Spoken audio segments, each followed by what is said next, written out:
saya tidak baca secara ni, tapi melainkan baca baris per baris, kerana pada saya ia akan memberi satu konteks yang lebih menyeluruh kepada para peserta, insya-Allah. Baik. Pada minggu sudah kita masih terhenti kepada perbincangan ataupun bahagian mukaddimah yang saya namakan yang kita katakan sebagai pengantar. Dan saya menceritakanlah bagaimana asal usul karya ini muncul dan pengaruh-pengaruh sepanjang lebih kurang 10 hingga 15 tahun dulu, dan salah seorang yang saya sangat terkesan dengan wacana-wacana yang beliau bawa, kritikan-kritikan, ulasan-ulasan, di samping kualiti ilmu, hafalan hafalan Quran dan hadis, penguasaan bahasa Arab, Urdu, tidak lain adalah Fadilatul Syekh, tuan guru kita semua, Maulana Muhammad Asri Yusof hafizahullah taala.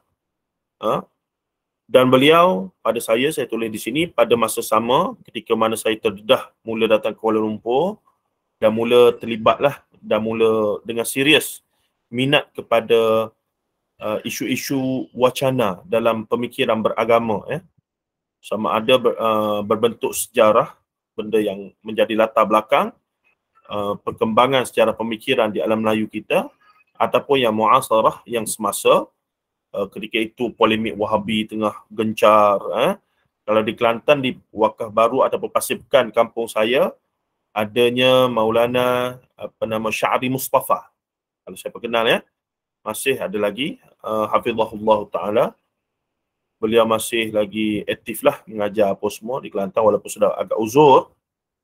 Tapi beliau antara yang saya tingkatan 3 tu mula antara yang terawal saya dengar istilah Wahabi dan seumpamanya adalah ketika mana Maulana Sya'ri Mustafa datang ke Pasir Pekan dan buka madrasah di situ, di Masjid Pasir Pekan. Timbul polemik-polemik di kalangan masyarakat ketika itu yang pelbagai lah.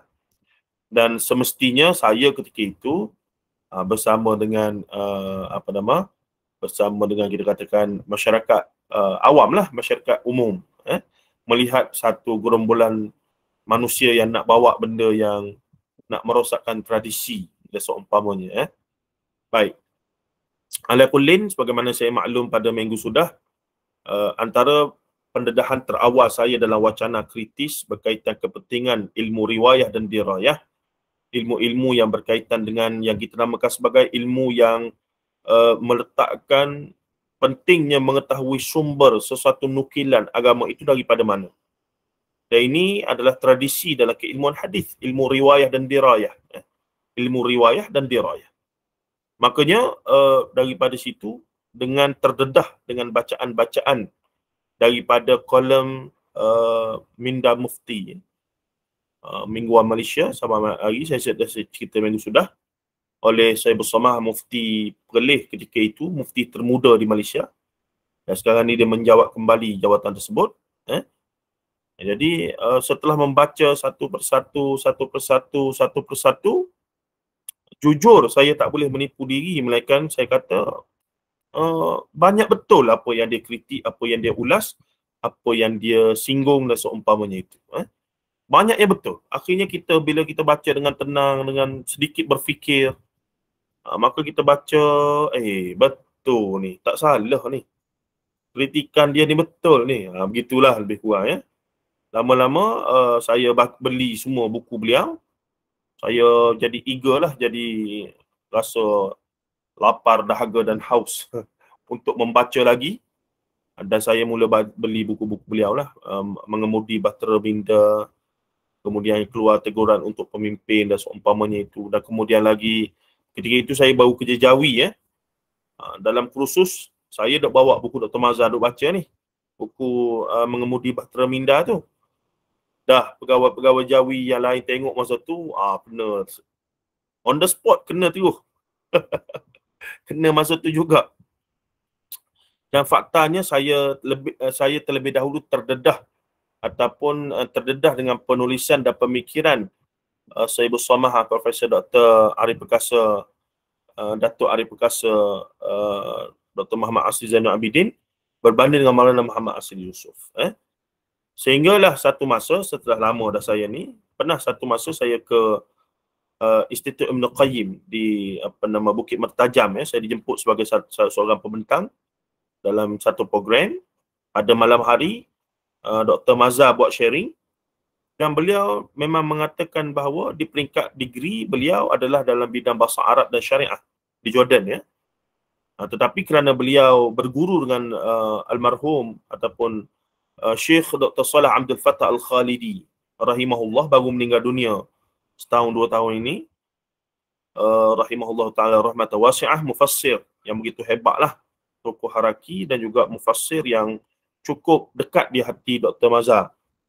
Maka dia kata bila dia balik terkesan dengan guru dia itu, dia sangat kritikal dalam isu-isu riwayat Israiliyat dalam yang tersebar di alam Melayu kita. Sebab tu awal-awal dulu dia balik, antara benda yang dia kritik adalah perkara-perkara bersabit dengan Israiliyat. Hadis belum lagi. Ketika dia nak sambung master, dan dia buat master di USM dengan Dr. Radhi, Profesor Datuk Dr. Radhi Osman di USM. Ketika itulah beliau terjumpa dengan buku Maulana Muhammad Asri Yusof berkaitan dengan Syiah dan seumpamanya. Maka daripada situlah barulah dia cenderung untuk expose diri dia sungguh-sungguh dalam ilmu hadis. Riwayah dan dirayah dan seumpamanya, dia pergi semua lah. Habis itu dia penguasaan bahasa Arab dah bagus, apa semua, dan ada asas islah dan tajdid, semangat islah dan tajdid, walaupun sedikit pengaruh haraki di situ oleh Syekh Dr. Salah Abdul Fattah Khalidi, tetapi dia boleh pergi dengan begitu. Dan sebab itulah master dia, tuan-tuan dan puan-puan rahimahullah, adalah tentang pertelingkahan riwayat-riwayat, kisah-kisah berkaitan dengan riwayat, berkaitan dengan riwayat sirah, berkaitan pertelingkahan para sahabat Rasulullah SAW.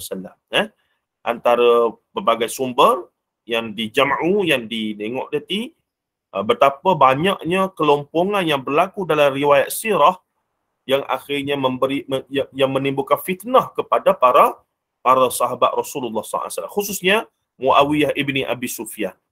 Dan perkara itu terlebih dahulu sudah disinggung oleh Maulana Muhammad Asri Yusof 20-30 tahun dulu, tuan-tuan. Awal 90-an lagi. Ni yang saya nak pergi ni.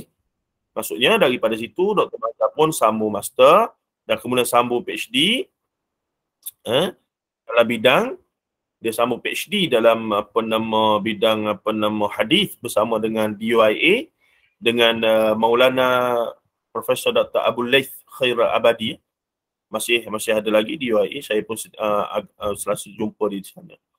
Baik, ringkas ceritanya lagi, tuan-tuan dan puan-puan rahimahullah, aku Dr. Mazhar muncul. Tapi nak katanya pengaruh asasnya masihlah daripada Maulana Muhammad Asri Yusof hafizahullah ta'ala rahmatan. Hafizahullah ta'ala. Tengok, itulah dia punya, kalau kita nak kata gambarannya. Baik. Jadi saya sebut di sini, pada masa yang sama saya terdedah dengan wacana-wacana dalam dan berat khusus berkaitan ilmu riwayat dan hadis, dalam hadis dan sirah oleh seorang tokoh luar biasa berasal dari Kelantan, iaitu Maulana Muhammad Asri Yusof, yang dikenali sebagai Syekhul Hadis Darul Kautsar, pusat pengajian yang beliau usahakan dengan menggunakan silibus hybrid dari Madrasah Indo-Pakistan yang memakan masa 10 tahun. Lihat di sini, boleh tengok sendiri nanti. Sebab tu ramai kawan-kawan yang jumpa, anak-anak yang dah tahfiz Quran apa semua, tanya nak sambung di mana, saya syorkan pergi Darul Kautsar.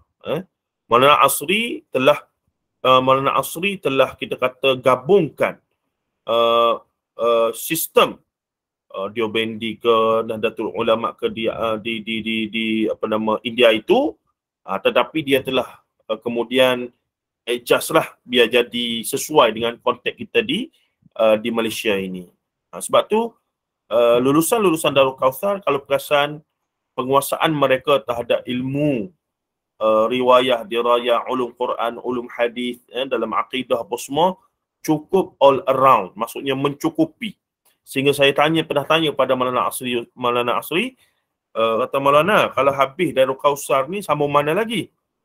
Dia kata, kalau ikutkan tak perlu dah. Malaikat nak pergi ambil pengalaman apa semua tu beza. Kalau dari sudut penguasaan asas ilmu, sebenarnya kitab-kitab silibus yang digunakan di Darul Kausar sudah memadai. Secara ringkas saya cerita tentang silibus ni lagu mana. Silibus yang paling ideal adalah 10 tahun. Dan pelajar itu sekitar 9-10 tahun itu paling cantik. 10 tahun ni ataupun lebih awal lah lagi cantik, 7-8 tahun. 10 tahun ini tuan-tuan, 2 tahun pertama Darul Kausar akan dedahkan kepada hafal Quran dulu. Jadi mula dengan hafal Quran. Tetapi di sana ada option. Ada setengah pelajar yang mak ayah ataupun dia sendiri tak nak hafal Quran. Maka tak perlu hafal Quran lah, hafal surah-surah tertentu dan seumpamanya. Tetapi ada yang memang hajatnya nak hafal Quran. Jadi hafal Quran dulu. Nah, bagusnya pemikiran Maulana Asri, progresif, luar biasa. Jika anak itu dalam masa 2 tahun, contohnya umur dia 7 tahun, 8 tahun, ataupun 8 tahun, 9 tahun, 10 tahun, dalam masa 2 tahun dia tidak khatam 30 juzuk hafal.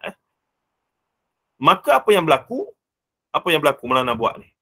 Maka Darul Kausar akan pindahkan dia. Jangan benarkan dia stuck di hanya hafal Quran saja. Ini tidak berlaku pada madrasah-madrasah tahfiz lain. Madrasah-madrasah tahfiz lain sentiasa mahu budak tu pandai ke tak pandai ke, habis 30 juzuk ke, selagi mana ada di situ adalah pendapatan untuk mereka setengah-setengahnya. Memang itu mata pencarian mereka. Waliyadzubillah min dzalik, kita minta jauh daripada niat yang tak baik tersebutlah.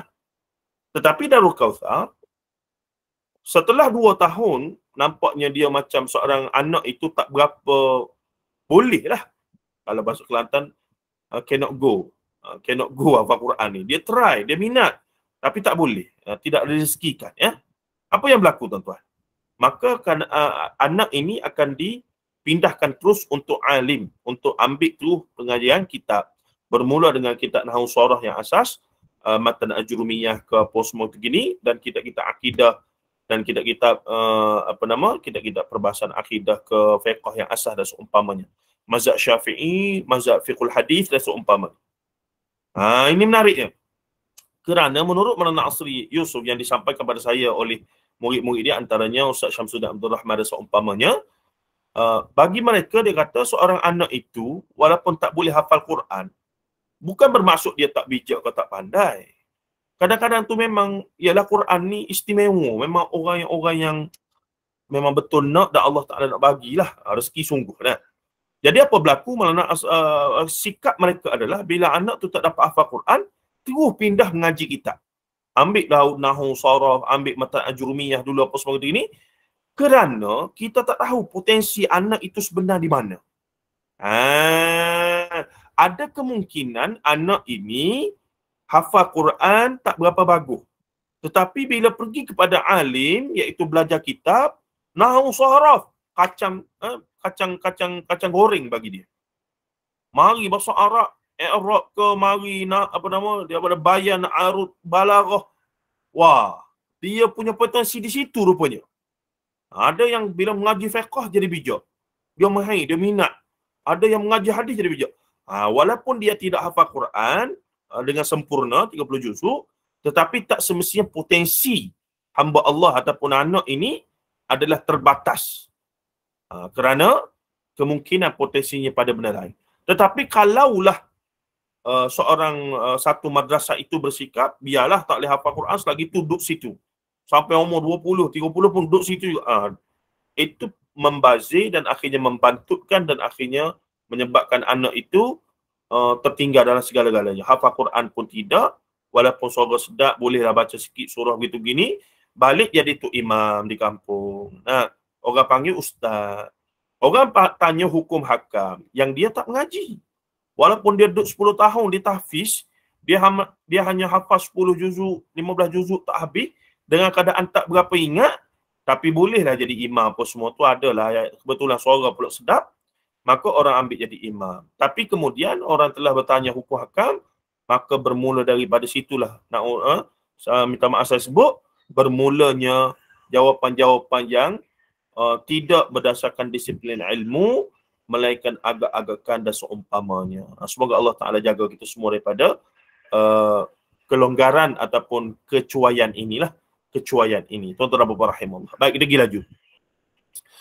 Seterusnya, Maulana Asri ini konsisten dengan sikapnya yang sangat anti-Syiah. Bermula dari awal revolusi Iran 1979 lagi, meskipun ketika itu ramai Muslim Sunni tersilau dan kemabukan akan semangat revolusi khususnya para ahli gerakan Islam. Selepas lebih 30 tahun memfokuskan pengajaran dalam bidang ilmu hadis, mutaakhir ini beliau mula memfokuskan pula pengajian Al-Quran dan ilmu-ilmunya paling tidak melalui pengajian mingguan di Masjid Darul Kautsar untuk belajar di sana dan juga terbuka kepada orang awam yang berminat. Alhamdulillah beberapa tahun sudah Maulana mula buka balik usul tafsir, dia mula mengajar kepada masyarakat Dauratul Quran ataupun menjelang Ramadan, dia bawa. Tuan-tuan, saya syorkan untuk dengar syarahan-syarahan Maulana ketika mana dia menyampaikan syarahan bertaraf keprofesoran sebenarnya ya. Ada sekitar tahun 2016-2017 di APM ataupun Akademi Pengajian Islam Universiti Malaya.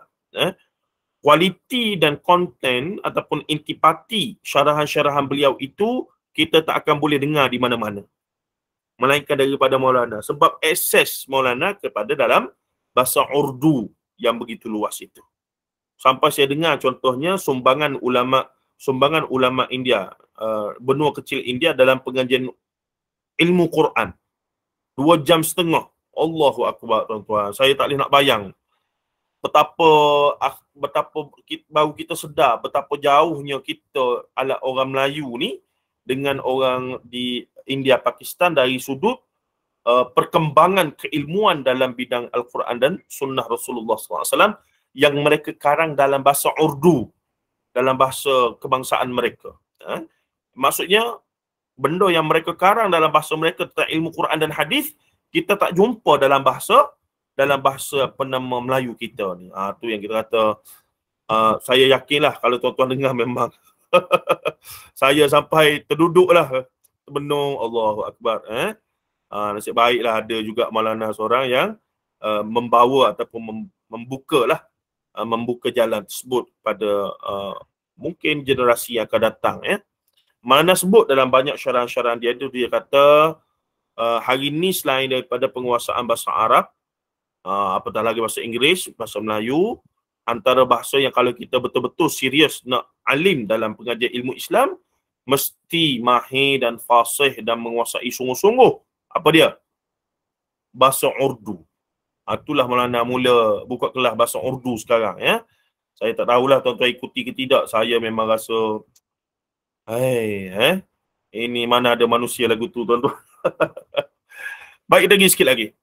Pendedahan demi pendedahan selama hampir 30 tahun oleh beliau kemudian barulah mula diberi perhatian serius dan mula diterima oleh sebahagian daripada mereka yang mahu berfikir dan mengkaji.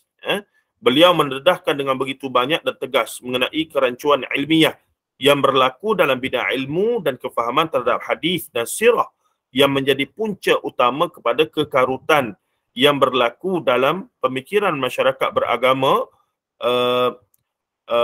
umat Islam, khususnya umat Melayu. Bukan sahaja melalui ceramah-ceramah tetapi juga menerbitkan sendiri buku-buku pencerahan tersebut. Selain beliau, saya juga banyak mengambil manfaat daripada perkongsian langsung dan dari dalam talian serta tulisan guru kami yang mulia Tuan Guru Datuk Dr. Abdul Basit Abdul Rahman hafizahullah taala, musyrif Pondok Sungai Durian, yang istiqamah mengajar dan berkongsi daripada kitab Muktabar Jawi Ulama Melayu yang diberi sentuhan takhrij dan tahqiq. Ini penting. Ini benda yang Dr. Basit bawa yang penting untuk kita, generasi kita. Untuk generasi kita yang orang lain tak buat walaupun tahu. Apa dia, tuan-tuan? Iaitu beliau bila balik 10 tahun dulu, kalau siapa ingat, beliau aktif dalam mengajar melalui IKIM. Masa tu Ustaz Zamri Zainal Abidin, antara DJ dia. Dr. Basit aktif mengajar Anak Kunci Syurga. Dia mengajar Muniatul Musalli sampai khatam lah kitab tu. Madrasah apa benda tu. Tetapi ketika itu dia pun katalah dia pemuda lagi, rajin lagi, memang dia semak, dia tahqiq, dia takhrij sungguhlah. Sebab master dan PhD Dr. Basit di di Madinah pun memang tajuk yang berkaitan dengan berkaitan dengan kita katakan kitab yang ditakhrij, yang ditahqiq, kitab manuskrip ulama Syafi'i dan seumpamanya. Jadi dia memang dilatih dalam bidang itu. So apa yang berlaku bila dia balik, dia mengajar guna kitab-kitab Jawi. Muniatul Musalli, apa lagi? Kitab Penawar Bagi Hati, apa lagi?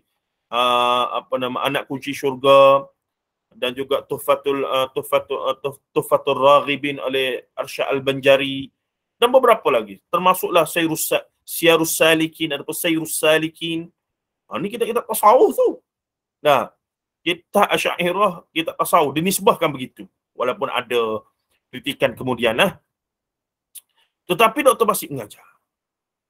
Tapi Syekhuna Dr. Basit Abdul Rahman Hafizahullah bila mengajar, dia bukan kata baca dan taklid dengan teks itu 100%.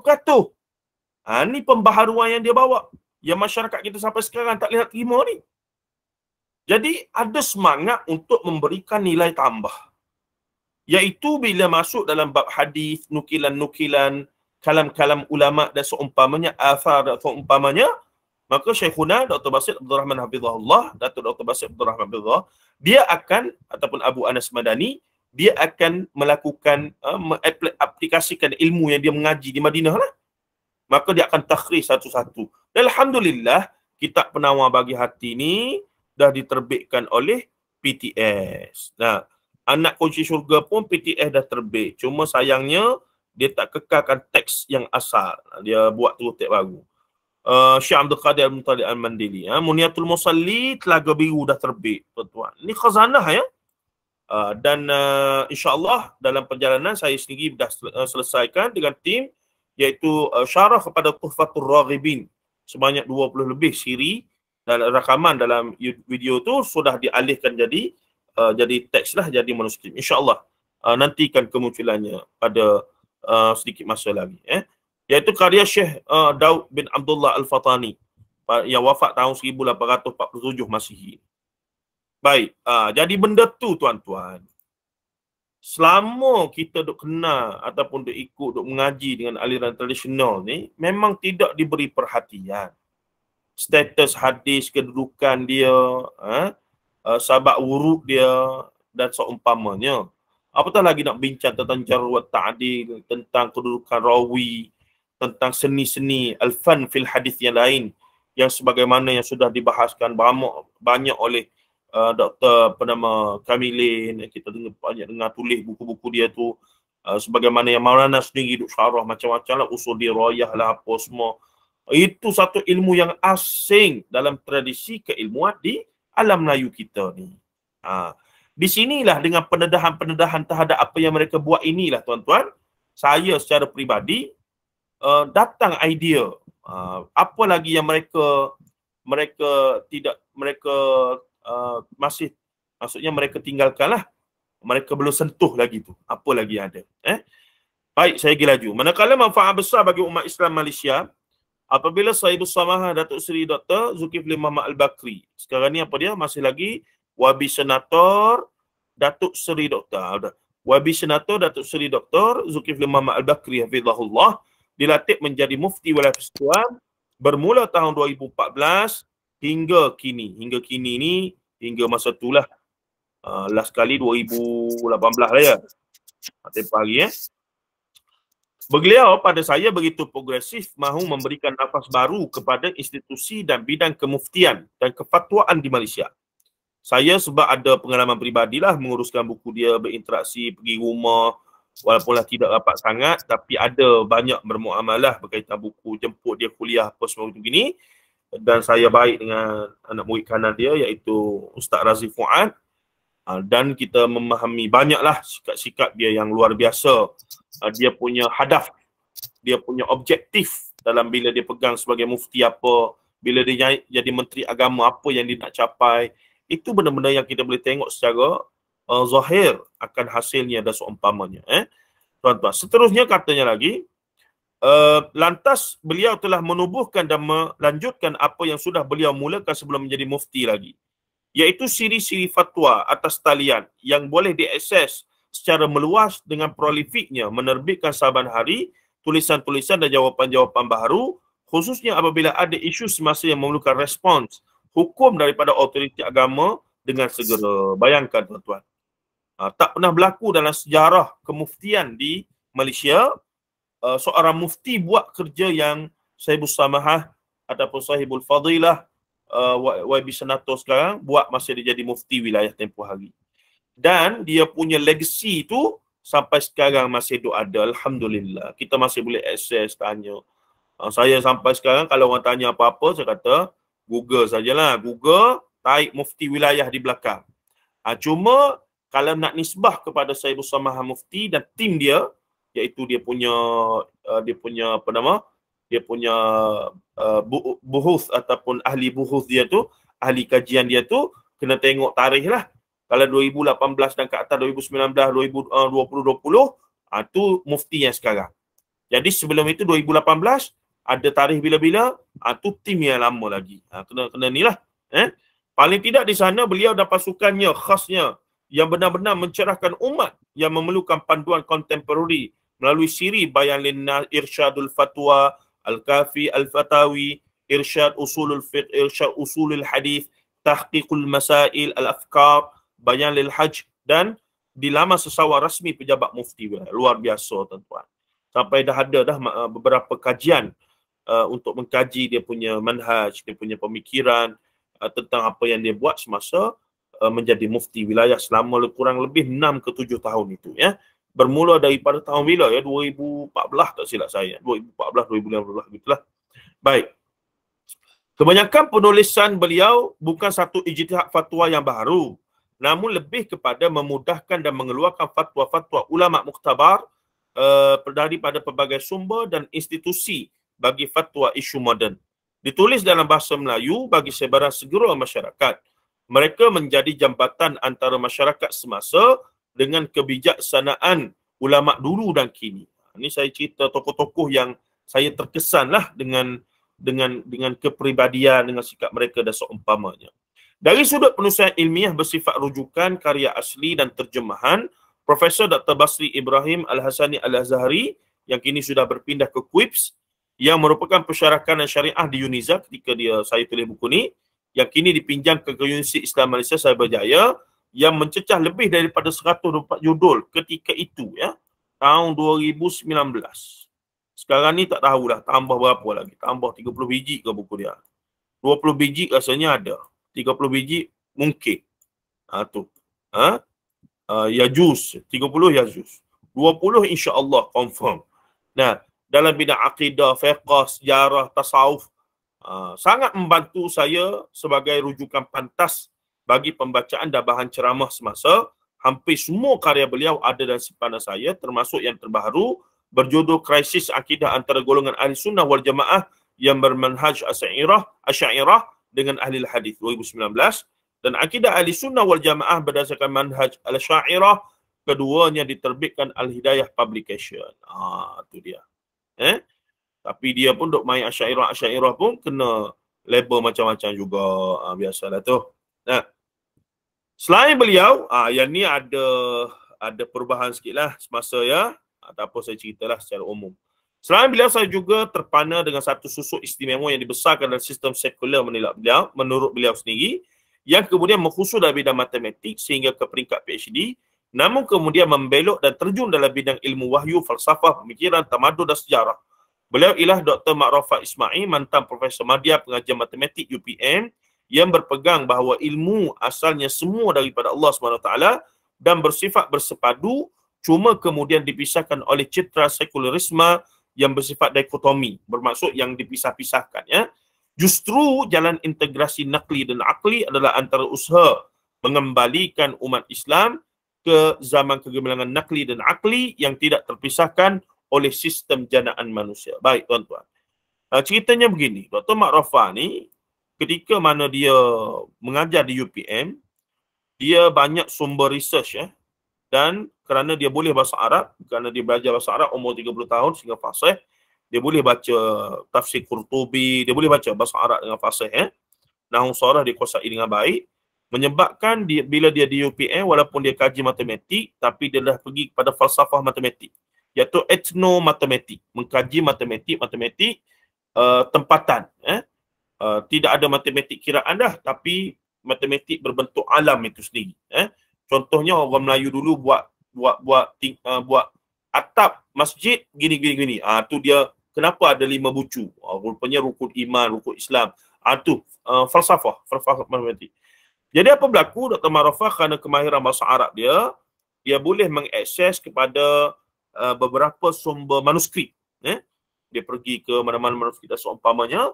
Jadi banyak benda baru dia dapat ketika itu dan dia tulis dan seumpamanya. Cumanya, sedikit kelemahan beliau adalah walaupun dia seorang yang boleh berbahasa Arab, walaupun beliau ini seorang yang sangat cintakan ilmu, mengkaji apa semua, tapi disebabkan dia adalah bidang matematik dan bidang dalam pengajian Islam itu tidak secara khusus, walaupun dia mengambil lah diploma apa semua lebih kurang saya, tapi ada beberapa isu yang contohnya dalam bidang hadis dia agak tidak didedahkan, menyebabkan kemudian walaupun dia ada kemahiran bahasa Arab untuk akses kepada sumber-sumber berbahasa Arab, tetapi beliau tidak boleh mentahqiq sumber itu apakah sumber yang benar ataupun sumber yang tidak benar dan seumpamanya.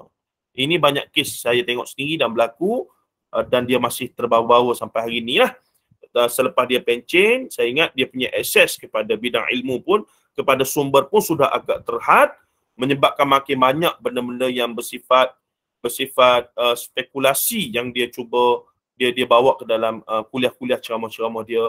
Yang banyaklah siapa-siapa yang rajin untuk tengok YouTube apa semua tu akan jumpalah kontroversi-kontroversi itu kan. Jadi menimbulkan banyak kritikan mutakhir ini apa yang beliau ceritakan itu. Maksudnya begini nak kata Hatibul Lail tu pun tak tepat lah, tidaklah itu sampai tahap tu.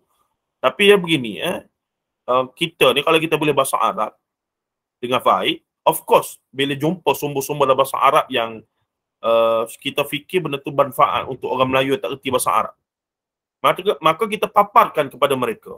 Maka pastilah mereka pun teruja lah. Benda tu bahasa Arab dia tak boleh baca. Kita cerita pada mereka berdasarkan sumber ini sebenarnya begini. Contoh yang saya paling ingat adalah bila beliau paparkan satu surat khabar, kertas surat khabar yang menyatakan bahawa Albert Einstein telah memeluk Islam. Surat khabar tu ada sungguh dah. Sekarang pun ada, kalau Google tu memang jumpa lah. Tapi dan surat khabar tu memang menyatakan Einstein masuk Islam lah. Tajuk dia tu. Dah. Tetapi sebagai pelajar dalam bidang sejarah dalam bidang disiplin sejarah, bukan lagi ilmu riwayah dirayah ni. Sumber tu sendiri perlu dipastikan kesahihannya. Surat khabar yang dirujuk itu mungkin surat khabar yang kalau di tempat kita ni Metro, apa lagi? Kalau dulu ada apa Bacaria, apa lagi? Mungkin Mastika. Walaupun dia ada sumber itu, tapi sepatutnya sumber itu perlu ditanya dululah. Dia punya keabsahannya itu. Tuan-tuan dan puan-puan rahimahullah. Jadi pada saya terpaksa berterus terang, walaupun saya hormat dan banyak ambil manfaat daripada tulisan beliau, tapi saya mendapati kekurangan beliau adalah daripada aspek itu khususnya selepas beliau pencen dan agak banyak maklumat-maklumat yang beliau dapat itu sudah tidak lagi berasal daripada dapatan-dapatan kajian ilmiah semasa. Baik, kita tutup situ. Baik. Saya katakan di sini beliau sendiri mendalami bahasa Arab sehingga fasih dan mampu membaca kitab-kitab rujukan muktabar dalam bahasa Arab seperti tafsir dan kitab falsafah, mantik, sastra, selain karya saintifik Islam silam. Kemuncaknya, beliau tenggelam bertahun-tahun dalam kajian bidang etnomatematik dan kajian terhadap manuskrip-manuskrip Melayu Islam dan Arab yang membuka ruang makrifah terhadap hakikat ilmu yang lebih luas sehingga beliau menulis karya-karya begitu luar biasa mutakhir ini. Tapi buku-buku beliau saya syorkan baca. Bagi orang yang minat, saya syorkan baca. Tapi baca dengan minda yang kritis lah. Bukan baca untuk taklid 100%, tapi baca untuk ambil manfaat yang boleh dan tinggal apa yang tidak yang bercanggah dengan teras ilmu Quran dan Sunnah dan seumpamanya. Ini contoh buku-buku beliau ya. Karya ilmiah aras tinggi yang beliau karang ketika mana dia menjadi pensyarah dulu sebelum pencen, di peringkat awal diterbitkan oleh DBP seperti Mantik, Matematik dan Budaya Ilmu, pendekatan bersepadu dalam tradisi pengajian Islam. Tengok tu. Tengok tu. Ini bukan buku matematik ya. Ini memang tentang sejarah tamadun budaya Islam. Keilmuan Islam zaman keemasan dulu, the golden age of Islam. Kemudian matematik merentas tamadun, sejarah arimetrik dan aljabar Islam. Mantik dalam babak pemikiran ilmiah tamadun manusia. Falsafah sains, pendekatan kualitatif. Ulul albab, ajaibnya alam semesta. Ini barulah. Ini bila dia macam tafsir maudu'i yang menggunakan i'jazul ilmi, mukjizat fakta saintifik dalam Quran. Dan rampaian etnomatematik ini di UPM terbit pada masa itu sendiri. Tatkala hampir pencen, beliau berkenalan dengan seorang editor dan penerbit berpengalaman yang berminat menerbitkan karya-karya beliau dalam edisi ilmiah saduran Travelog dengan persembahan Bootzine. Hingga lahirnya buku-buku yang membawa beliau mengembara ke seluruh negara.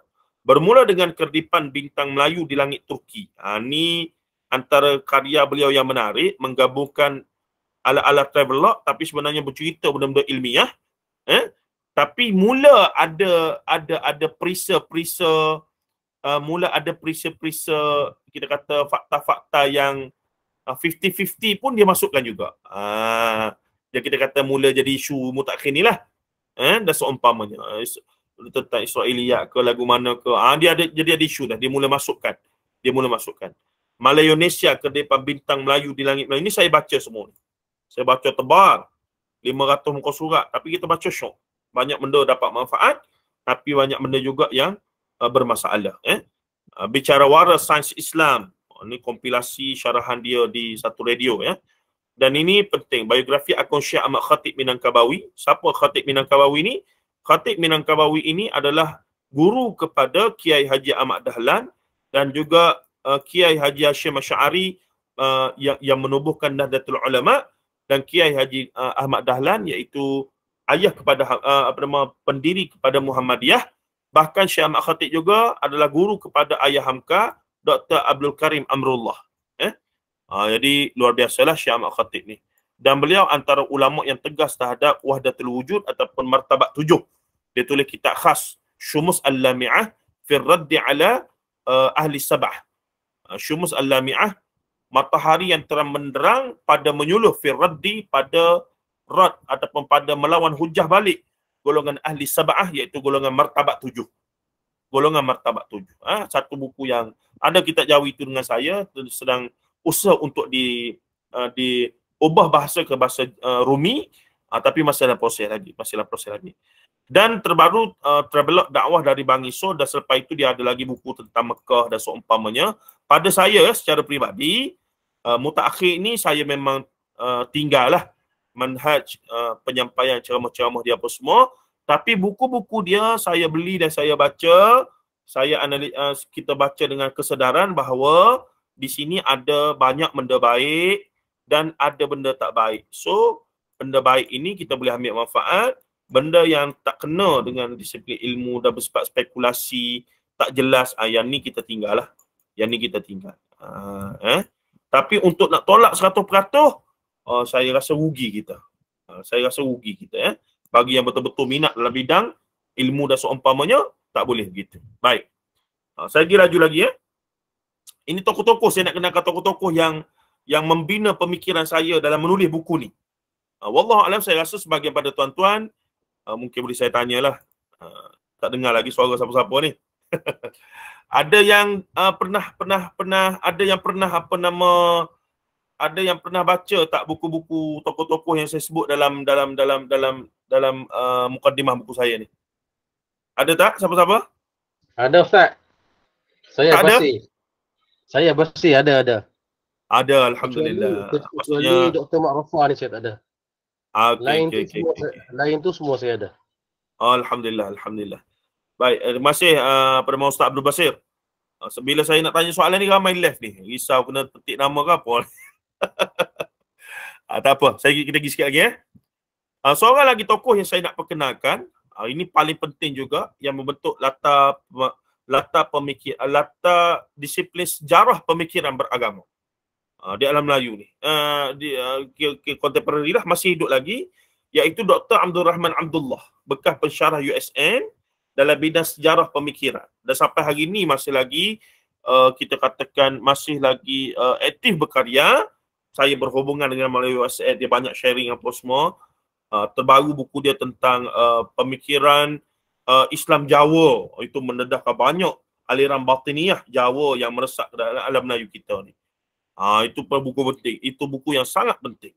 Nah, untuk kita faham kenapa orang Melayu ni lagu ni, kenapa orang Melayu dia punya Islam lagu ni, lagu mana? Ada pattern dia yang tersendiri, ada coraknya. Nak faham benda tu kena baca semua sejarah pembentukan aliran pemikiran di alam Melayu ni. Memang kena faham lah. Barulah kita dapat cari, oh ini masalah dia. Kita duk ingat kerana Asy'ariyah. Masa saya tulis buku ni tuan-tuan, sehingga habis, saya tuturkan dengan tuan-tuan yang ada 51 orang ni, 50 orang ni, sehingga saya berkesimpulan, kenapa orang Melayu kita ni masih lagi bercampur aduk pemikiran. Walaupun Islam, tapi terima bomoh, pawang, dukun dan hal-hal yang syirik tu macam tak jelas bercampur aduk. Pada peringkat awal, saya cenderung pada peringkat awal saya punya hipotesis adalah apa dia? Ini semua salah Asy'ariyah. Saya kata Asy'ariyah tidak berjaya melahirkan orang Melayu yang faham antara tauhid yang hakiki dengan perkara syirik. Bayangkan saya pegang, bahkan saya sebut di beberapa tempat dan hampir tulis lah. Tapi saya takut-takut lagi masa tu. Nah. Tapi saya sebut dah kepada beberapa orang. Saya kata Asy'ariyah tidak berjaya. Maksudnya manhaj, pendekatan pengajar sifat 20 tidak berjaya melahirkan umat yang jelas antara hakikat tauhid dan hakikat syirik. Menyebabkan akhirnya bercampur aduk, sinkretis antara produk budaya, apa semua, tok bomo, pawang, dukun, campur habis licin. Dan bila saya cakap dengan kawan-kawan, ialah kawan-kawan yang macam kita, of course lah mereka macam setujulah. Tapi bila saya dengar balik, termasuk mutakhir, saya dengar balik perbentangan Ustaz Nodros daripada Sidang Kalam, dan akhirnya kita pun sedar sebenarnya yang di alam Melayu ni betul ke Asy'ariyah?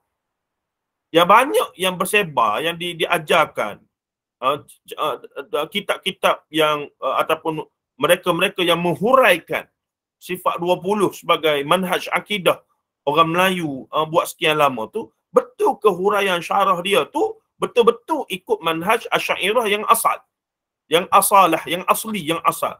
Sebagaimana Imam Abu Hasan Asy'ari, sebagaimana Ummul Barahin Ibrahim Laqani, ataupun Jarhatut Tauhid, ataupun Ummul Barahin Imam Sanusi. Benarkah itu yang ataupun Imam Juwaini, Haramain Al-Juwaini, Imam Ghazali rahimahullah ta'ala sendiri dalam al-i'tiqad fil iqtisad, al-iqtisad fil i'tiqad dan seumpamanya. Jadi bila kita mula tengok balik tuan-tuan, rupa-rupanya yang duduk di alam Melayu ni betul ke Asy'ariyah? Sebenarnya tidak. Dan ini tuan-tuan boleh tengok balik wacana-wacana Ustaz Nodros yang banyak lah. Dan itulah mereka mula menyeru untuk kembali kepada Asy'ariyah yang asal. Tak apalah. Walaupun kita mungkin cenderung pada Asy'ariyah ataupun yang Hanabilah dan seumpamanya, itu cerita lain. Tapi isunya adalah betapa saya sendiri salah buat andaian dulu bahawa Asy'ariyah itulah yang menyebabkan umat Islam Melayu ni tak faham. Tidak berjaya melahirkan satu umat yang betul-betul faham antara tauhid dan tauhid yang hakiki dengan syirik bercampur aduk dua. Bila tengok balik rupanya bukan Asy'ariyah tuan-tuan. Rupa-rupanya wujudiyah batiniyah, dan perkara ini sudah disinggung oleh almarhum Profesor Dr. Abdul Fattah Harun Ibrahim buat sekian lama, 30-40 tahun dulu dah sebelum dia mati, dia sudah menulis dan membahaskan hal ini. Bila saya duduk di UIA, saya jumpa dengan anak-anak murid dia, barulah banyaklah cerita-cerita yang mereka sebarkan, apa yang mereka belajar dengan Prof. Abdul Fattah Harun ketika mana di UKM semenjak daripada tahun 70-an. Daripada situlah saya menggali dan cuba memahami pula pemikiran Prof. Dr. Abdul Fattah Harun Ibrahim, dan ternyata beliau tokoh yang luar biasa tuan-tuan. Saya tulis satu makalah bab tentang beliau, dan insya-Allah jika ada rezeki saya memang nak tulis satu buku biografi tentang Profesor Dr. Abdul Fattah Harun Ibrahim rahimahullah taala rahmatan wasi'ah. Sumbangan beliau selama 40 tahun banyak fatwa-fatwa, ajaran-ajaran sesat, benda-benda yang tak betul di peringkat JAKIM, di peringkat negeri yang telah difatwakan sesat dan seumpamanya, banyak mendapat sentuhan beliau ataupun atas nasihat beliau dan seumpamanya. Sebab itulah seolah-olah ada pihak ni memang menunggu dan happy sungguh bila dia mati pada setahun ataupun 2 tahun sudah. Seolah-olah memang ada satu happy sungguh lah bila dia mati tu. Macam saya dapat rasa lah. Macam begitulah seolah-olahnya. Sehingga kan karya-karya beliau yang pernah diterbitkan oleh JAKIM sehingga hari ini tidak diterbitkan semula. Bayangkan. Di manakah karya-karya itu? Nasib baiklah DBP ada terbit sebahagian, dan yang lama-lama tu kita boleh beli lagi lah. Ajaran sesat, wujudiyah, batiniyah, apa semua tu. Itu semua karya yang cukup penting tuan-tuan. Untuk memahami realiti ajaran yang bercanggah dengan ahli sunnah wal jamaah di alam Melayu ni. Dia ada pattern dia. Dia lain dengan India punya cabaran, dia lain dengan negara-negara Arab punya cabaran. Lain.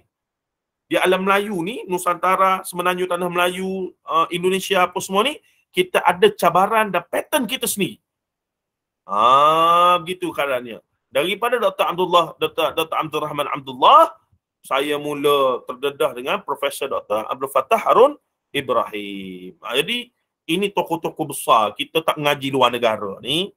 Kita tak mengaji di Mesir, kita tak mengaji di mana? Jordan. Kita tak sempatlah nak bermuamalah, bermujamalah dengan syekh-syekh daripada Arab tu. Itu kekurangan saya yang tak mampu saya nak atasi sampai sekarang lah. Tapi alhamdulillah rupanya dalam bidang saya ni, pengajian Melayu, pemikiran tentang pemikiran beragama dan seumpama, ada tokoh-tokoh yang besar juga yang perlu diberi perhatian dan sangat manfaat. Saya beli semua buku mereka, baca, cuba hadam intipati perbahasan pemikiran mereka, dan begitulah akhirnya saya membina lah perspektif-perspektif dan juga melihat apa lagi isu-isu yang belum mereka sentuh dan seumpamanya. Baik, sikit kita pergi sebelum kita berhenti dan buka kepada perbincangan. Dah bersedia ke untuk sedikit perbincangan dalam 15 minit begitu? Okey ke? Kalau ada buah-buah fikiran yang boleh kita dengar lah daripada para peserta. Okey Ustaz. Okey kena bersuara lah. Baik, saya baca perenggan ni, kita berhenti dan insya-Allah kita ni lah. Okey. Saya sebut di sini antara tokoh yang seumpama Dr. Mak Rofah, maksud seumpama ni prolifik, kecenderungan kepada cakna kepada isu-isu wacana keislaman dan seumpamanya adalah seorang sarjana bidang sejarah perkhususan bidang sejarah pemikiran dan falsafah daripada USM, iaitu Dr. Abdul Rahman Abdullah hafizahullah taala. Hampir ke semua koleksi tulisan beliau saya miliki dan baca. Antara yang terawak adalah pemikiran Islam klasik, pengaruh falsafah Yunani dan kebangkitan gerakan tajdid, dan aliran dakwah di Malaysia, satu titik pertemuan. Beliau yang kini sudah pencen dari USM fokus untuk terus berkarya dan beberapa tahun kebelakangan ini masih menerbitkan karya-karya terbaru, antaranya oleh ITBM berjudul Wacana Falsafah Barat, Gerakan Penjajahan dan Anti Penjajahan Tanah Melayu, dan biografi Agun Arsyad Banjari. Arsyad Banjari sebab dia orang Banjar. Jadi dia tulis pasal dia punya ancestor lah, dia punya tok nenek moyang ni. Beliau baru menyudahkan 6 jilid siri ensiklopedia sejarah Turki. Dia yang terbaru, dia tulis juga tentang sejarah Arab Saudi yang orang lain tak pernah bincang sebelum ni. Luar biasa, dia dedahkan tentang hakikat sebenar gerakan dakwah Syekh Muhammad bin Wahab dan pengaruh gerakan tarikat-tarikat yang bukan muncul daripada Mekah dan Madinah, tapi banyak muncul daripada India, daripada Maghrib, daripada belah-belah barat Islam, barat Arab, yang kemudian menjadi arus perdana di Mekah, Madinah, yang mana zaman itu abad 15, 16, 17 tu, 18, 19, ulama-ulama orang-orang Melayu pergi belajar agama, buat balik agama ke alam Melayu, ilmu-ilmu Islam itu. Jadi mereka membawa sama tarikat-tarikat, Syatariyahnya, Cistiyahnya, Samaniyahnya, Tarikat ni berpuluh seorang ulama boleh ada 40 sampai 50 tarikat, bayangkan. Dan boleh kata kalau nak disenaraikan tarikat-tarikat yang berada di Mekah Madinah abad ke 14, 15, 16, 17 dan ke atas ni beratus-ratus tarikat kita. Dan tidak ada ulama yang tidak ada tarikat, boleh kata begitulah. Zaman tu. Itu satu benda yang saya pun sedang baca lagi sekarang ni, menarik untuk diberi perhatian. Menarik siapakah ulama tu. Bagaimana aliran hadis ketika itu. Di India lagu mana? Shah Waliullah Dehlawi. Muhammad bin Abdul Wahab sama tahun dengan Shah Waliullah. Bahkan dikatakan ada guru yang sama. Jumpa tak jumpa, wallahu alam. Ada dia punya andaian dan polemik yang muncul dan seumpamanya. Baik, okey, saya berhenti situlah. Dan yang baru ni katanya membongkar sejarah pendidikan Islam di alam Melayu. Okey. Saya berhenti situ. Baik, ada sebarang perbincangan daripada hadirin yang nak diusulkan, yang nak ini. Saya tutup. Minta siapa-siapa yang macam minggu lepas lah, ada idea apa-apa dan seumpamanya. Assalamualaikum Ustaz. Salam ya. Ustaz, sila. Saya Abdul Basir daripada Subang Ustaz. Subang Subang kat Salam ni. Ya. Ada. Saya nak bercarangan lah Ustaz. Carangan macam pelajaran sifat 20 ni kan. Selalunya kita tengok kita jari lama. Saya dah dengar sekali hari tu Dr. Basri ni, Prof. Dr. Basri Ibrahim ni dia pernah ada buat kuliah di Masjid Jaya. Kan mana saya tak ingat. Untuk sifat 20. Cara moden sikit. Kalau boleh Ustaz boleh usulkan dia tulis satu buku ke, sebab buku dia ni memang special. Memang saya banyak miliki buku dia. Buku Dr. ni contoh dalam siapa nak kenal Wahabi ni, baca buku dia. Memang best. Wahabi dan pelabelan Wahabi kan? Ya, satu lagi fake Imam Makmum ni. Kita tak payah beli kitab besar-besar. Kita baca fake Imam Makmum ni pun dah faham dia. InsyaAllah Ustaz. Baik, cadangan yang bagus. Sebenarnya pihak penerbit macam PTS ya agak agresif dalam kita katakan memodernkan kitab-kitab Jawi kita ni. Dan itu yang sudah dibuat oleh beberapa karya lah yang Dr. Basit dah syarah apa semua kan.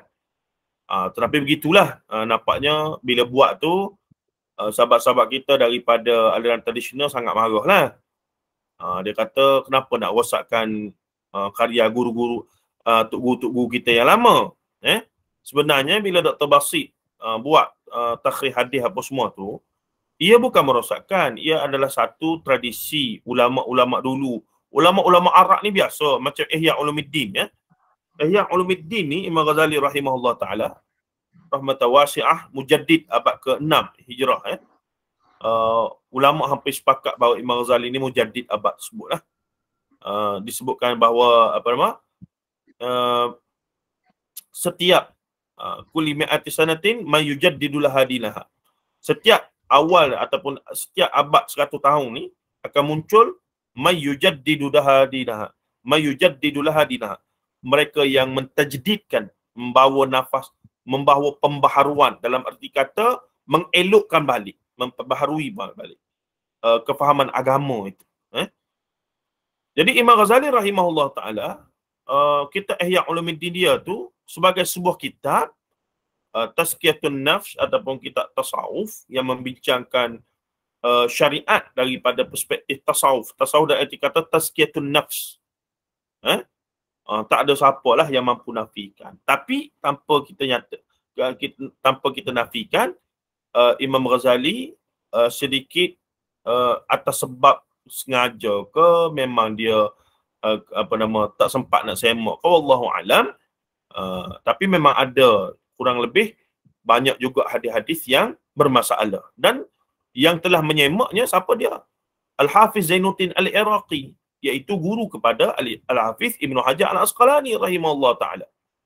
Dah, dia semak hadis-hadis tu, kemudian dia tulis satu kitab khas, susun. Kemudian ada terjemah Indonesia, dia letak Ihya, terjemahan Ihya, dia letak tu takhrij hadisnya. Sedangkan kitab asal yang Iraqi dia tak letak sekali Dia satu kitab asing. Takhrij hadis-hadis tersebut dia buat senarai tu. Dan juga ada versi Arab Ihya Ulumuddin yang masukkan sekali takhrij tersebut dan seumpamanya. Jadi pada saya kalau kita faham Ihya Ulumuddin ni pula zaman dia lebih kurang kemudian sikit muncul al-Imam Ibnu Jauzi rahimahullah taala, pengarang Talbisul Iblis, pengarang Al-Mawdu'at dan seumpamanya itu. Dan beliau telah meringkaskan pula Ihya Ulumuddin. Mari pula Ibnu Qudamah Al-Maqdisi Al-Hambali, ringkaskan lagi. Mari pula siapa dia lagi? Ramailah sampailah mutaakhir, termasuk Profesor Dr. Basri pun ada ringkaskan juga untuk digunakan di surah masjid dan seumpamanya. Jadi tradisi ini macam tak sampai ke alam Melayu. Itu isunya. Tradisi ulama semasa memberi khidmat kepada ulama sebelumnya. Kerana dianggap itu biadab. Kerana dianggap itu benda yang tak patut berlaku. Kamu nak buat khianat kepada kitab guru-guru ni, kenapa? Buat kitab sendirilah. Dan seumpamanya.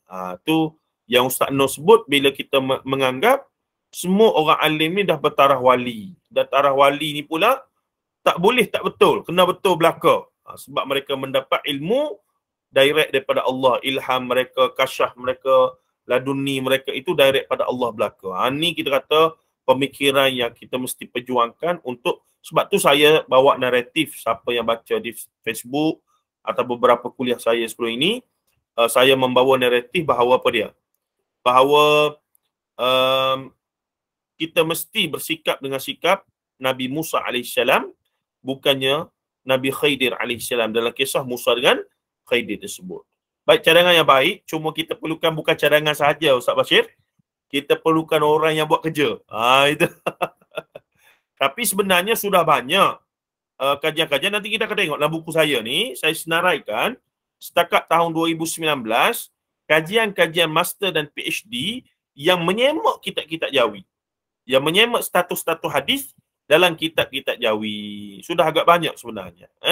Cuma lagi wallahu a'lam kenapa ia tidak dicetak dan tidak disebarkan secara meluas. Itu yang kita frust sikit lah.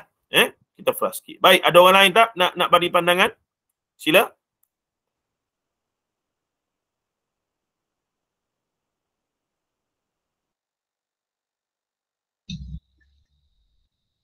Tambah sikit Ustaz. Okey, sila.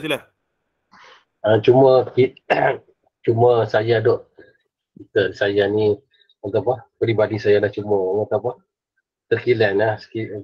Kita ni bukan tak ada ulama, tak ada orang cerdik pandai ramai, sebab kitab-kitab yang contoh diberi Indonesia, contoh macam Fiqh Islam Wa'dillah tu kan, dia diterjemah dalam bahasa Indonesia ke dalam ni ke dalam dihantar ke Malaysia. Lepas tu Majmuk Syarah Muhazab, semua sebelah Indonesia. Apa kata kalau orang Malaysia yang buat? Sebab sana dia campuran bahasa Malaysia Indonesia tu. Kadang-kadang kita tak faham Ustaz.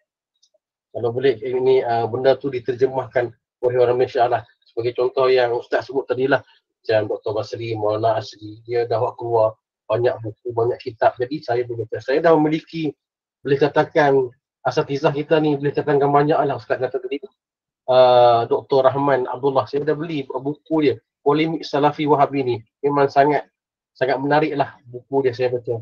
Pandangan salah seorang tu, Dr. Wabah Zuhaili, apa kata dia tentang Wahabi ni. Itu cadangan saya lah. Kalau ada orang-orang yang cerdik pandai buat keluar ni yang kita jadi lama ni, macam Fathul Mu'in, Sabila Muqtadi kan. Sebab saya ingat saya ada juga lah Dr.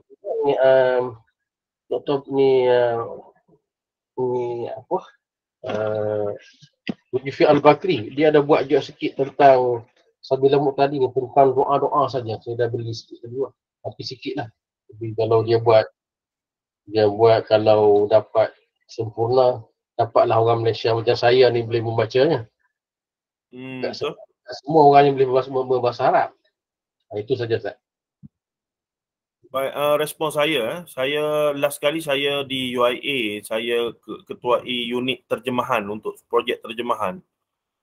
Dan dalam masa 3 tahun tu UIA luluskan dana lebih kurang hampir 2 juta, 1.7 juta begitulah. Hakikatnya kerja terjemahan ini sangat tinggi dia punya kos. Sangat tinggi dia punya kos. Kita tak kurang asatizah yang mahir dalam bahasa Arab, yang boleh menterjemah apa semua sebenarnya. Dan kita tak kurang juga pakar bahasa yang boleh semak balik bahasa Melayu yang diterjemahkan. Takut-takutlah kuat sangat dia punya pengaruh bahasa Arab dan seumpamanya. Tetapi di sana kos yang perlu ditanggung sebagai upah dan seumpamanya itu cukup tinggi. Dan penterjemahan satu perkara yang tak boleh dijadikan bisnes yang menguntungkan penerbit. Sebab itulah ia mesti projek yang bersifat negara. Kalau kita tengok Baitul Hikmah zaman Abbasiyah tu berjaya menterjemahkan pelbagai karya-karya daripada bahasa Yunani kuno apa semua gitu begini tu kerana ia adalah projek kerajaan, projek khalifah. Khalifah tu sendiri suka kepada ilmu penterjemahan karya-karya falsafah, tapi yang tak moleknya nanti falsafah-falsafah itu telah mempengaruhi pula cara berfikir ulama-ulama dan orang Islam lah. Tapi dari sudut keilmuan ketika itu Baghdad luar biasa lah, tamadunnya terbuka luas dan seumpamanya. Jadi kita mengharapkan di masa depan, dan Sahibul Samaha Sahibul Fadilah YB Senator jelas dengan perkara itu. Maka terbitlah Sahih Bukhari pertama dalam bahasa Melayu. Setelah 1000 tahun Islam di alam Melayu, baru terbit secara lengkap Sahih Bukhari. Itu pun masih lagi banyak kritika pelbagai. Tak apa, dah siap seketul. Dan kita tunggu insya-Allah panjang umur Maulana Muhammad Asri Yusof, dia sambung syarah pula dia dalam bahasa Melayu yang pertama di alam Melayu daripada 1000 tahun. Bayangkan ni hijau tuan-tuan. Allahu Akbar. Ini hijau yang tak boleh nak bayang lah. Meneruskan legasi ulama-ulama Al-Imam Al-Zahabi, Al-Imam Ibn Qayyim, kita tengok, kita baca Syekhul Islam Ibn Taymiyah, apa nama ni, Al-Imam Ibn Kathir rahimahullah. Itu semua legasi. Itulah yang Maulana Asri buat, Dr. Zulbakri buat, Dr. Basri buat. Tapi sampai satu masa para pendakwah yang nak menyantuni masyarakat awam, kita sedar untuk tulis karya-karya besar ni manfaatnya besar, tapi cukup melelahkan masa ini. Maka muncullah, kita harap muncul lebih ramai ustaz-ustaz kita yang paling tidak lah tuan-tuan, paling tidak buat apa sebagaimana saya buat lah, ringkaskan kitab yang mana-mana ada, susun balik, keluarkan bahagian-bahagian penting daripada kitab-kitab yang besar, ambil 1 bab, 2 bab, terjemah, terbitkan jadi buku 100 muka surat. Itu pun sumbangan yang luar biasa dah sebenarnya. InsyaAllah banyak. Kita harapkan dengan perubahan-perubahan semasa ni, aktiviti intelektual begini membina tamadun daripada terjemahan ini, sebab bangsa yang membangun, bangsa yang menterjemahkan karya orang lain. Jepun, apa lagi? Amerika Syarikat of course menterjemahkan, Barat lah menterjemahkan karya-karya daripada bahasa Latin ke bahasa Inggeris. Kemudian bahasa Jepun, mereka terjemahkan dalam bahasa Jepun. Tu bangsa yang memang bahasa membangun adalah bahasa yang menterjemah. Wallahu a'lam. InsyaAllah semoga di masa depan ada gagasan di peringkat negara di peringkat negara. Secara individu, Ana buat projek Ana sikit, 1-2 buah buku. Ustaz Mustafa buat sikit, Maulana buat sikit, Dr. Zubakri buat sikit. Gitulah, ramai lagi nak buat. Tapi untuk jadikan benda tu satu gagasan besar, dia mesti mari daripada satu kita kata gagasan daripada waliul amri sendiri yang pegang kuasa dan paling penting pegang duit kalau dia bagi 10 juta setahun untuk projek menterjemah, siap lama dah Ustaz Bashir. Kita punya kitab-kitab tu. Betul Ustaz. Boleh 10 juta setahun selesai masalah. Alright, insyaAllah. Okey, kita dah hampir 10.30, 10.22, ada lagi dalam 5 minit lah. Boleh siapa-siapa lagi yang nak mengemukakan pandangan ke perbincangan, tak kisahlah, isu sensitif pun boleh. Kita buka lah kelas kita. Nah, isu-isu yang sensitif pun boleh. Kalau kita nak bincang sikit, dah seumpamanya. Ada lagi tak? Assalamualaikum Ustaz. Salam ya, Saudara Haris. Nama saya Haris daripada dekat-dekat dengan Ustaz Abdul Bashir. Saya Shah Alam. Okey. Ya, saya nak berdasarkan apa yang Ustaz cakap, berdasarkan apa yang Ustaz tulis dalam buku Ustaz. Sebenarnya tidak sedikit kita kata tidak sedikit kita kata penelitian semula kitab-kitab lama, kitab-kitab lama oleh pihak akademik, ahli akademik. Betul. Dan banyak juga penelitian itu yang menjumpai perkara-perkara yang kita kata menjauhi kebenaran, kan, yang macam mana Ustaz cakap. Tapi dekat mana kita kata dia punya jurang sampai masyarakat keputusan-keputusan yang dibuat ataupun kajian-kajian yang dibuat oleh ahli akademik ni tak sampai kepada masyarakat. Dekat mana dia punya lompong tu? Baik, macam saya lebut pada pertemuan lepas, masih apa nama tadi namanya? Saudara Haris ya. Bila saya duduk dengan ahli akademik ataupun para pekaji lah di peringkat master PhD ni, mereka buat kajian, kadang-kadang mereka ada capability, kemahiran, diasuh untuk buat takhrijul hadis. Kadang-kadang mereka punya pensyarah lah yang suruh tu. Zaman tu Profesor Madya, masih ada lagi Profesor Madya, Dr. Fauzi Draman, antara yang terawal buat takhrijul hadis dalam karya ulama-ulama Melayu ya. Dan kemudian muncul orang lain lah di UKM ada tokoh-tokohnya, kemudian muncul ramai.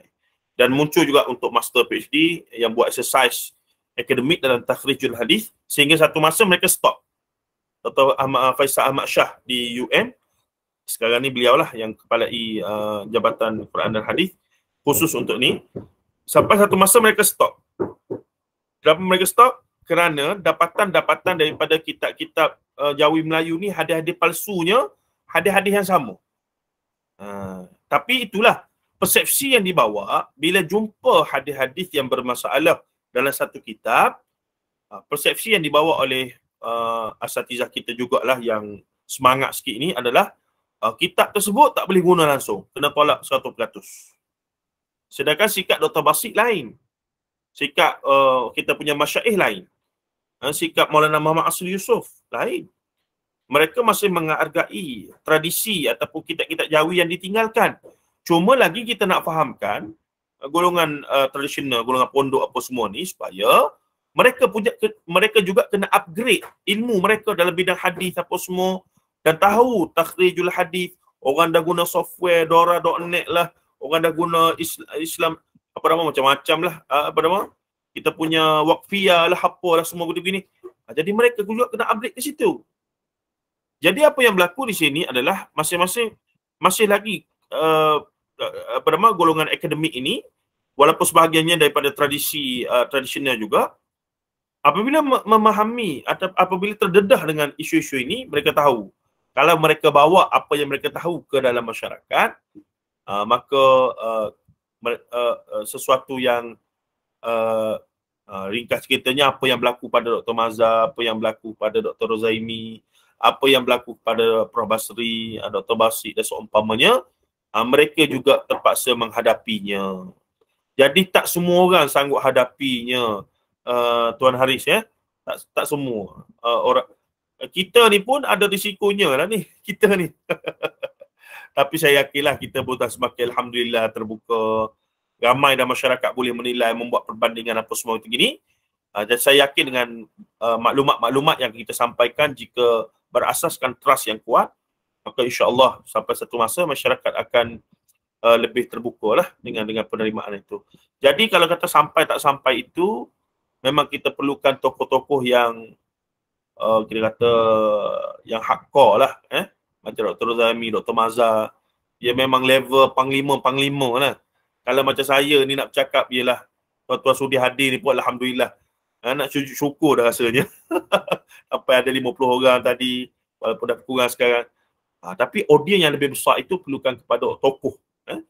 Dan alhamdulillah Dr. Rozami, Dr. Mazhar dah buat kerja mereka ya. Dah buat kerja ialah kerja kesedaran, islah dan tajdid setakat yang mereka mampu. Dan terus berlangsung sampai hari ini melalui apa semua. Jadi kita perlukan kader-kader anak pelapis-pelapis yang juga meneruskan legasi mereka. Cuma yang saya perasan Dr. Mazhar, Dr. Rozaimi, Hatta, Dr. Kamilin apa semua, mereka tidak terjun kepada realiti alam Melayu secara khusus. Jadi bila mereka bagi contoh daripada kitab-kitab Jawi apa semua tu, disebabkan mereka tidak melalui tradisi itu semacam mana orang lain yang lalu, maka kita nampaklah ada sedikit kita kata kekurangan di situ ya. Bayangkan kalaulah mereka sendiri ada masa zaman belajar dulu menelaah dengan lebih mendalam kitab-kitab Jawi, saya yakinlah mereka akan boleh macam Maulana Asri, saya lupa sebut, macam Maulana Asri yang menelaah kitab-kitab Jawi ni masa dia mengaji di pondok dulu dengan mulim sekali. Sebagaimana Profesor Dr. Abdul Fattah Harun yang memang membesar dengan mengaji di pondok tuan-tuan sebelum pergi ke Mesir, sebelum pergi ke India, sebelum pergi ke Singapura. Sebab tu bila mereka mengkritik, sebagaimana Ustaz Nodros bila mengkritik Ibnu Arabi, bila mengkritik kitab-kitab yang digunakan Tajul Muluk dan seumpamanya, mereka yang nak backup ni tak boleh nak kata apa. Sampai tahap tu mereka punya hantaman, bukan hantaman lah, maksudnya kritikan itu sampai kepada sumber yang paling asal tu, menyebabkan mereka tidak ada hujah lah untuk nak menjawab, untuk nak tegakkan lagi kebatilan yang jelas pada tu. Cuma kita katakan sikap kita sebagai orang awam, kita mesti faham, kita tak wajar untuk nak kata semua kitab pondok kita kena tolak 100%, melainkan kita kata sebagai orang akademik yang diasuh berfikiran wasatiyah dan seumpamanya, maka kita katakan benda yang ada lagi kitab pondok, banyak benda baik, banyak benda yang boleh dikekalkan, tak ada isu, cuma ada 10-20% isu-isu yang jelas. Contohnya hadis palsu, contohnya isu-isu tentang penerimaan terhadap doktrin-doktrin yang bermasalah wahdatul wujud, martabat 7 Nur Muhammad. Yang itu kita memang kena tegas. Nah, tetapi yang lain-lain tu yang okey je lah. Kita tak boleh lah kata semua tak betul. Itu di pihak kita. Di pihak mereka yang masih lagi mempertahankan aliran tradisional, mereka juga kena sedar bahawa dalam kitab-kitab Jawi itu mereka kena ada kesedaran dan keinsafan lah, bahawa mesti di-upgrade juga konten ataupun diberi nilai tambah macam Syekhuna Dr. Basir Abdul Rahman Hafizahullah buat kepada kitab-kitab Jawi yang dia telah buat. Wallahu alam. Saudara Haris, okey ya? Terima kasih Ustaz. Penerangan yang lengkap. Okey, alhamdulillah. Jadi kita dah 10.30, mungkin kita okeylah, kita lebih sikit. InsyaAllah kita berhenti di sini, Abang Zaim. Dan kita sambung pada bulan depan, minggu pertama, Rabu bulan depan insyaAllah. Saya pun akan buat mungkin bacaan sikit dan mungkin ada nota yang lebih rinci lah, dan seumpamanya insyaAllah. Terima kasih semua kerana sudah hadir malam ni. Kita jumpa dalam 3 minggu dari sekarang, 2 minggu dari sekarang lah, maksudnya Rabu minggu pertama bulan depan insyaAllah. Baik, Assalamualaikum warahmatullahi taala wabarakatuh. Waalaikumsalam.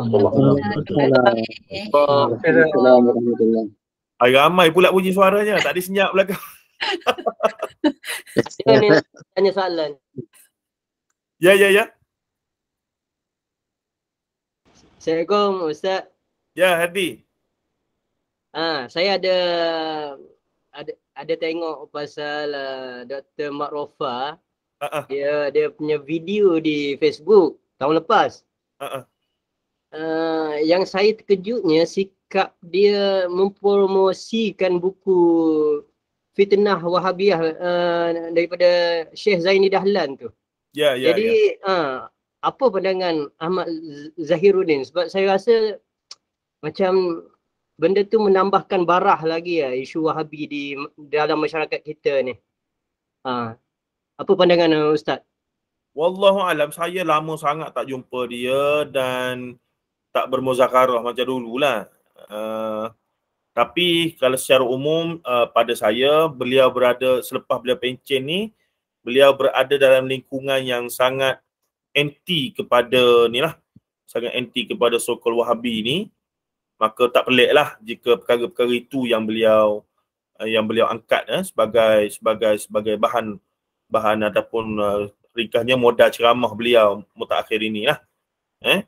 Saya pun kalau nak famous seluruh Malaysia senang saja tuan-tuan. Saya kutuk Wahabi, kau cari sumber.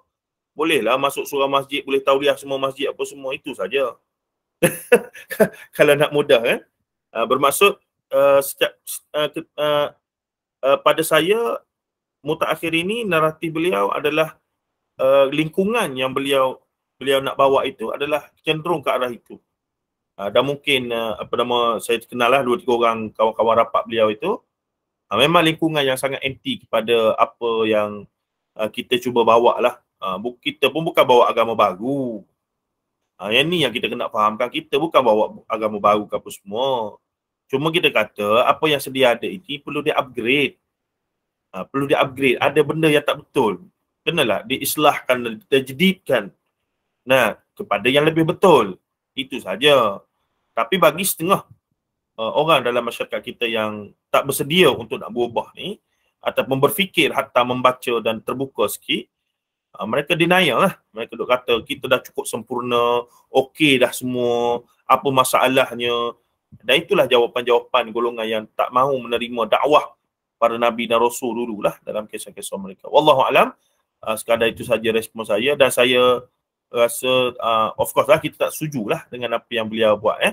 Sebab banyak buku yang telah dikarang oleh ulama-ulama muktabar, termasuk Syekh Dr. Yusuf Qaradawi, Wabah Zuhaili apa semua, yang memuji satu sisi daripada Syekh Muhammad Abdul Wahab.